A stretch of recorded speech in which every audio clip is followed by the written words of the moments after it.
Oh, hi. I know exactly what you're thinking. Bryce, what the heck are you doing right now? And to answer that question, I just have to say there's an art to this. Many men have been in this same exact position night after night.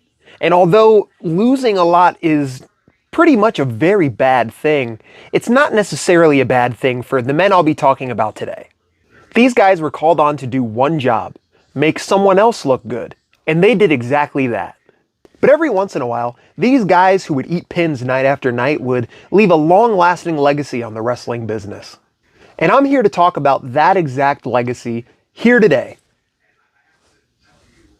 Well, not here, because I can't do this whole video here. Hold on one second. Oh, my. Laying like that is not comfy. Oh. God. Oh, jobbers. That's right. At number 5, kicking off the list, but certainly not out of, with probably the earliest on our list, Iron Mike Sharpe.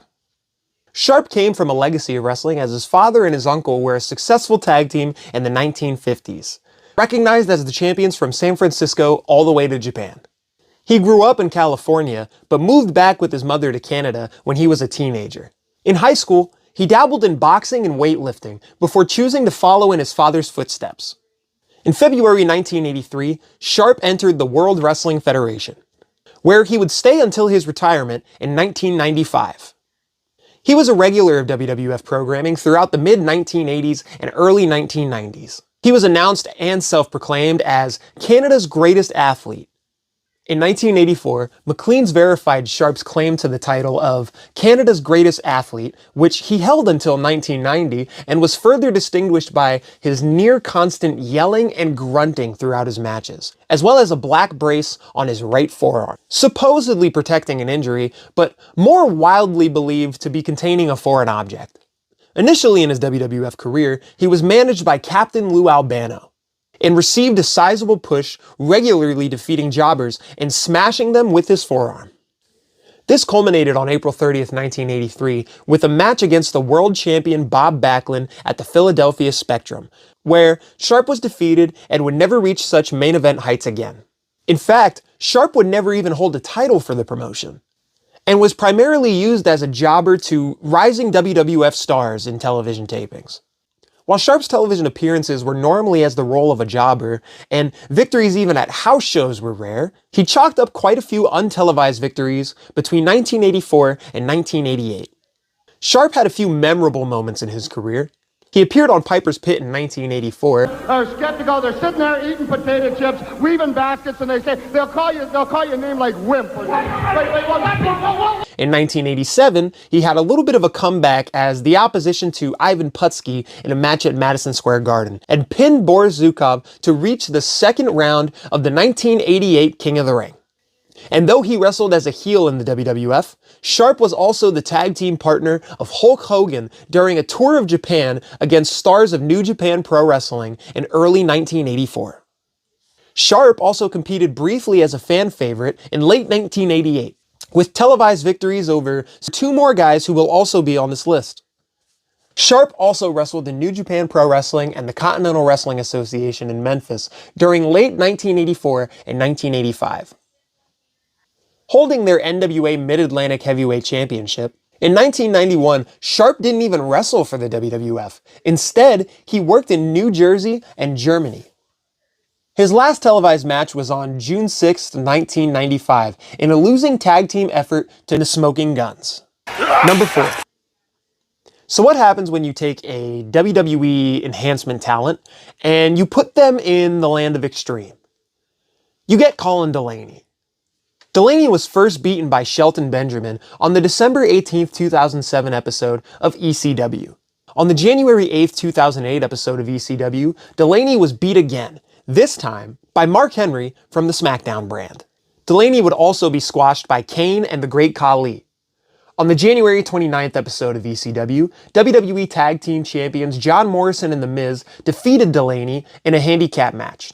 After the match, The Miz and Morrison continued to attack Delaney, but he was saved after Tommy Dreamer came to the ring. Delaney picked up his first win in the WWE on the February 26, 2008 episode of ECW by defeating The Miz and John Morrison in a tag match with his partner, Tommy Dreamer. On March 11th, he and Dreamer challenged The Miz and Morrison to the WWE Tag Team Championships in an Extreme Rules match, but came up short after having lost a subsequent title match the week before. In the following weeks, ECW General Manager Armando Estrada informed Colin that he would have to acquire his first singles victory to win an official ECW contract. Delaney unsuccessfully faced a number of superstars, including his own mentor Dreamer, whom Estrada threatened to fire if he lost the match against Colin Delaney. Finally, on the May 6, 2008 episode of ECW, Delaney defeated Estrada himself via a sunset flip to win his contract, which he had legitimately signed in February. He lost his first match as an ECW superstar against Mike Knox and was then beaten by Armando Estrada when he signed himself to the ECW roster. Estrada was defeated by Delaney after already being defeated by Matt Hardy moments earlier, thus removing Estrada from the roster per the orders of the new general manager Theodore Long. On July 20th, 2008 at the Great American Bash, Delaney turned heel by costing Tommy Dreamer his ECW championship match against Mark Henry. On July 29th, however, on ECW, he lost to Matt Hardy, which caused Henry to turn on him. The next week on ECW, Delaney remained a heel and helped Estrada beat Dreamer to earn his ECW contract. This led to an Extreme Rules match against Dreamer, where he was easily defeated. And then finally, on August 15, 2008, Delaney was released from his WWE contract due to budget cuts. And to this day, he is currently still working on the independent wrestling scene and has even been shown on All Elite Wrestling television. Stylish Mascara by Maybelline. Well, let me tell you something, dude. The key to success, brother, is subscribing to the Tapped Out the Pro Wrestling YouTube channel, Jack. Eating your vitamins and saying your prayers every night before you go to sleep, dude. That's how I got my 24-inch pythons, brother. Me and Andre the Giant, dude, we used to go down to the bars and hang out with all the women, brother. And I always used to travel all the way down to Japan. And I used to add an extra day to my year, dude. And nobody ever knew because I always kept it to myself, brother, until I published it in my book, Jack. This has nothing to do with subscribing to the Tapped Out the Pro Wrestling YouTube channel, dude. But you better get it done now, brother. You know, back in my day, dude, there was a few things that used to turn me on, brothers. Fine-tuned guitars and firm-feeling women. But now, in the twilight of Hulkster's day, my kids turn me on. And at number 3, flipping it over to the WCW side of things, oh, you didn't know that Road Dogg had a brother? Well, let me tell you about Brad Armstrong. Armstrong returned to the WCW in February 1996 at Slamboree. Armstrong unsuccessfully challenged Dean Malenko for the WCW World Cruiserweight Championship, despite a highly technical match, before leaving in November 1996 to tour with New Japan Pro Wrestling. Upon his return to WCW in the summer of 1997, Brad had developed a heel turn, changing his look sporting short hair and a goatee, and had developed a bad attitude and a mean streak. By the end of the year, though, he developed a string of losses, which he blamed on the Armstrong curse.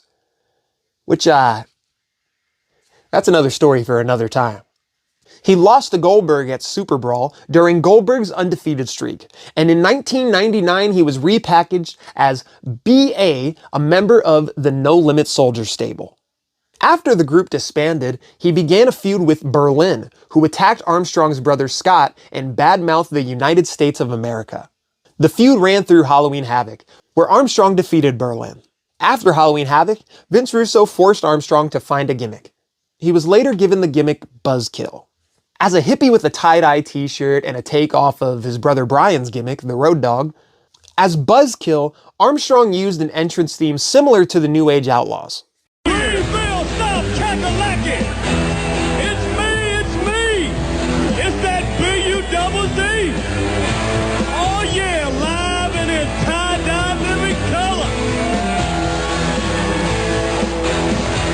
The gimmick was less successful due to fans feeling it as an imitation of the Road Dogg persona, as well as a lack of awareness that the two were brothers. He injured his knees in March 2000 in an accident backstage at a WCW Saturday Night taping, where Armstrong got run over by Juventud Guerrera and Psychosis, severely injuring his knee. After going through knee surgery, his WCW contract expired, as the company was bought out by the WWF in 2001 and he retired from the professional wrestling business. Hey, you know what? If you've made it this far in the video, I think it's about time you give yourself a little pat on the back. Barry Horowitz returned to the WWF in late 1991, where he was once again used to help put over talent. His first match back came on October 21st at a WWF Superstars taping in Fort Wayne, Indiana, when he teamed with Brian Costello to face the Bushwhackers. For the remainder of 1991, Horowitz only appeared on televised events and came out on the losing end in matches against the Legion of Doom, Greg Valentine, and then Intercontinental Champion Bret the Hitman Hart. This continued through the first half of 1992, and Horowitz would face and lose to Kerry Von Erich, Owen Hart, Tito Santana, and many, many others in WWF Superstars and WWF Challenge tapings. On June 5th, 1992 in Chicago, Horowitz rejoined the house show circuit, substituting for the departing Colonel Mustafa in a series of matches against Kerry Von Erich. He also faced Tito Santana, coming out winless on each occasion. In September, he began teaming with Skinner in a house show program against High Energy, Koko Beware, and Owen Hart. Horowitz would remain winless in his WWF return until September 21st, 1992, when he finally secured his first pinfall victory by defeating Brad Holman in a dark match at a WWF Superstars taping in Winnipeg, Manitoba, Canada. It would be his only victory in the year. In Phoenix, Arizona, he teamed with Reno Riggins against the Smoking Guns on an April 5th, 1993 taping in the WWF debut of the Smoking Guns. Horowitz would later lose to Riggins in a Wrestling Challenge dark match on June 14th in Columbus, Ohio. On July 5th, 1993, he gained his second victory defeating Phil Apollo at a Monday Night Raw taping, then followed it up 2 days later by pinning Chuck Williams in a dark match taping at Wrestling Challenge. After several more losses, Horowitz appeared at SummerSlam when he lost to Owen Hart in a dark match. A month later, Horowitz would gain another pair of victories in television dark matches, defeating Mike Davis and Scott Taylor. In November, Horowitz made his pay-per-view debut under a mask at the 1993 Survivor Series as the Red Knight, teaming with Shawn Michaels and the Black and Blue Knights to lose to Bret, Owen, Keith, and Bruce Hart. Following the pay-per-view, Horowitz began teaming with his old partner Lombardi as the Red and Black Knights on the house show circuit, losing to Men on a Mission multiple times in December. Despite his status as a jobber, Horowitz would occasionally wrestle in matches of greater prominence. He was instrumental in starting the feud between reigning tag team champions, the Quebecers, and the 1-2-3 Kid. The Quebecers were set to defend their titles against Horowitz and Riggins, but Horowitz brought in the Kid as a last-minute replacement partner. Though the Quebecers prevailed in the match, the Kid would continue to challenge for the tag team titles, albeit with changing partners and without Horowitz. Horowitz would return to teaming with Riggins during 1994, facing the Smoking Guns and Men on a Mission on multiple occasions. Despite numerous defeats, Horowitz did gain 2 victories in 1994 by defeating Ben Jordan and Mark Thomas. He also faced Thurman Sparky Plugg in the latter's first WWF match. You gotta love that Thurman Sparky Plugg. Hello everybody, my name is Thurman Plugg, but my friends, they call me Sparky. You can call me Sparky too. Horowitz entered 1995 still losing left and right to anyone possible, and even lost to Chris Candido, who would later become the Body Donna Skip. However, though, Body Donna Skip was the catalyst for a career turnaround that summer. Horowitz's schedule began to pick up, and he wrestled Henry Godwinn, Mantar, Shawn Michaels, and others. On the March 13th, 1995 episode of Monday Night Raw, Horowitz received a shot at Jeff Jarrett's Intercontinental Championship.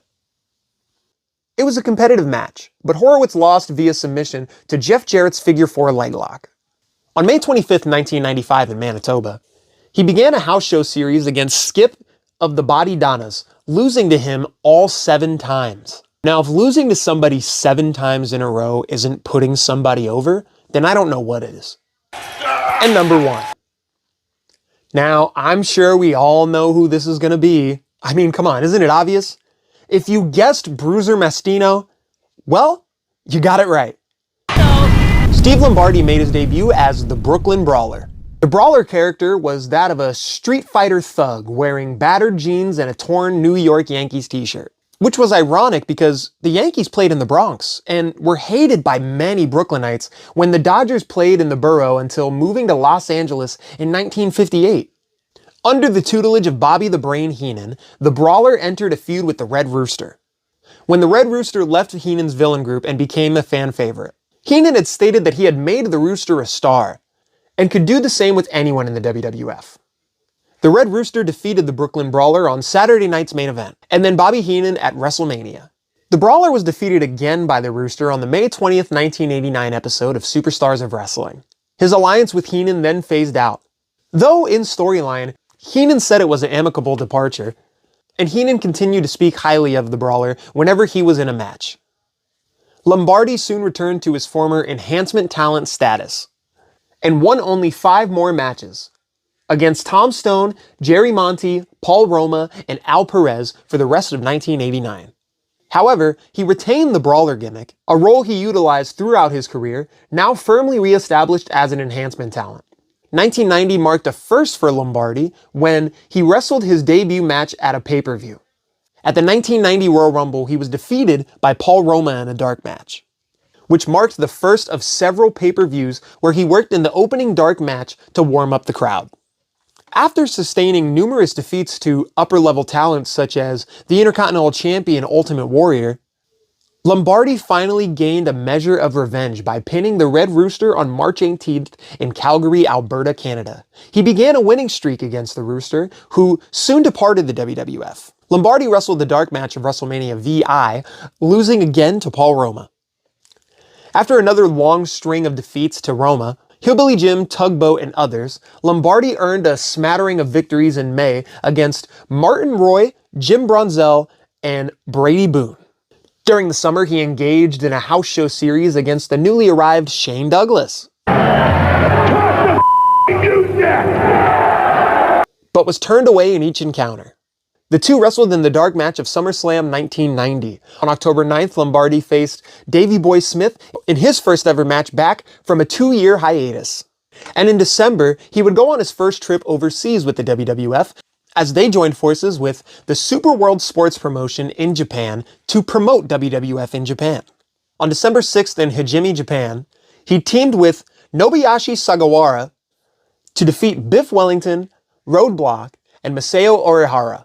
Despite his return to enhancement status, 1990 proved to be Lombardi's most successful year in his career to date, as he won 35 singles matches. Lombardi entered the 1991 as the most prominent opening card act in the company, but the wins were not continuing. Wrestling still as the Brooklyn Brawler, he fell in defeat to almost every member of the roster and gained just 6 victories during the year. On the March 30th episode of WWF Superstar, Lombardi faced Ricky the Dragon Steamboat in the Dragon's return match after a 3-year hiatus from the WWF.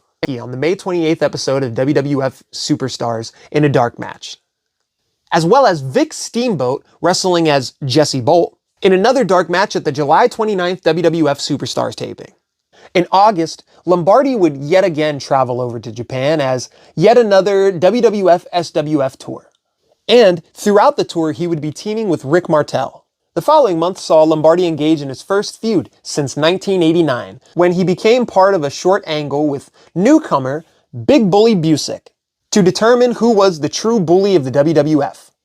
On the October 28th edition of Primetime Wrestling, the Brawler defeated Busick by countout in what turned out to be the blow-off match for their feud. On the October 28th edition of Primetime Wrestling, Brawler defeated the Bully by countout, and in a rematch 1 week later, saw the Brawler dominate the Bully until the latter's manager Harvey Whippleman grabbed the Brawler's leg, leading to a controversial win for the Bully. The feud with Busick led to a face turn for Lombardi, as he was then matched up against various heel opponents for the remainder of 1991. Lombardi opened 1992 anchoring the dark match of yet another pay-per-view, this time the 1992 Royal Rumble. He initially defeated Chris Walker with his feet on the ropes. Afterwards, WWF President Jack Tunney came out and reversed the decision. Lombardi would later return to the WWF as a heel with the Brooklyn Brawler gimmick, matching up against numerous faces during the winter and spring, such as Kerry Von Erich, Tatanka, and the Big Boss Man. Lombardi renewed his partnership with the returning Barry Horowitz on March 9th at a WWF Superstars taping, facing and losing to the Samoan SWAT team in the latter's tryout match. They teamed again in December against the Bushwhackers. He spent much of spring and the summer engaged in a house show series with Jim Powers, Jim Bronzell, Crush, and Tito Santana, during which he was winless. He closed out 1992 on a lengthy losing streak to Jim Duggan. Going into 1993, Lombardi was back where he had been prior to the Brawler gimmick, stuck as enhancement talent with no clear path upwards. And it was finally during this year, a decade into his tenure with the company, that he went on his longest winning streak to date. Matched again versus Jim Powers in numerous house show matches, Lombardi put together an 8-match winning streak in March and April. Later in the spring, Lombardi defeated a young Scott Taylor in his tryout match in Sydney, Nova Scotia at a Wrestling Challenge taping. In the summer, the Brawler was matched up against another young wrestler, the Predator, Mike Balea. With Lombardi winning each match, he closed out the summer teaming with Blake Beverly and Little Louie against the Bushwhackers and Tiger Jackson, as well as defeating a young Tommy Dreamer at a WWF Superstars taping on August 17th. I'm going to leave it here because we could talk about this man for hours, but he would make multiple appearances throughout many years, with his most recent appearance being in 2018 and his last match being in 2016 against Ryback. Well, there you have it, folks. The men who helped so many stars get to where they are today. By staring at the ceilings throughout the world, it's an art form. Being able to make someone else look like $1 million, but even if they did what was right for those superstars' careers, they made a very long-lasting legacy for what can only be described as the jobber. So, if you don't mind, I'm gonna go back to staring up at the lights because God knows I never drew a dime anyway.